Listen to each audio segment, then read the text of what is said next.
Mom's கிச்சனில் பாவக்காய் பொரியல் கசப்பு இல்லாத எப்படி பண்ணுறதுன்னு சொல்லிட்டு உங்கள் ஃப்ரெண்ட்ஸ் காமிக்கிறேன்.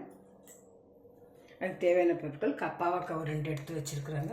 மஞ்சத்தூள், மிளகாத்தூள், உப்பு, கருவேப்பிலை, ஆனியனுங்க, சில்லி, 1/2 லெமனுங்க, டொமேட்டோ, பூண்டு தட்டி வச்சுருக்குறாங்க, ஆயிலுங்க, தண்ணிங்க. ஃபஸ்ட்டு பாவக்காய் வேக வச்சுக்கலாங்க. வேக வச்சுட்டேன், உப்பு மஞ்சத்தூள் போட்டு வேக வச்சுட்டேங்க. இப்போ வதக்கலாங்க. இதை எடுத்து வச்சுட்டு வதக்கிச்சுங்க. பூண்டு போட்டுக்கலாங்க. பூண்டு போட்டு வெங்காயம் போட்டுக்கலாம், கருவேப்பிலை, பச்சை மிளகாய் போட்டு வதக்கிக்கலாங்க. புளி போட்டுக்கலாங்க. இப்போ பாவக்காய் போட்டுக்கலாங்க.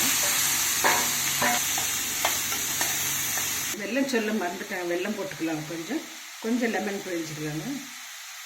1/2 ஸ்பூன் கீ போட்டுக்கலாம். கசப்பே தெரியாது, ரொம்ப டேஸ்டி கூட இருக்கும். ஆயிடுச்சுங்க ஃப்ரெண்ட்ஸ், ரொம்ப டேஸ்ட்டாக இருக்காங்க. இந்த கீயெல்லாம் போட்டு பண்ணுறதுனால கசப்பு இருக்காது. பாவக்காய் பொரியல் ரெடி ஆயிடுச்சுங்க ஃப்ரெண்ட்ஸ். இது சப்பாத்திக்கு ரொம்ப நல்லா இருக்குங்க. தயிர் சாப்பாட்டுக்கு, சாம்பார் சாப்பாட்டுக்கு கசப்பே இருக்காது. நீங்கள் செய்யும் போது ஒரு ஸ்பூன் கீ போட்டுருங்க, கசப்பே இருக்காது. புளி போடாதீங்க, லெமன் போட்டுக்கோங்க. ஒரு 1/2 லெமன் போட்டுக்கோங்க. புளி போட்டு அந்த டேஸ்ட் சேஞ்ச் ஆகிடுங்க.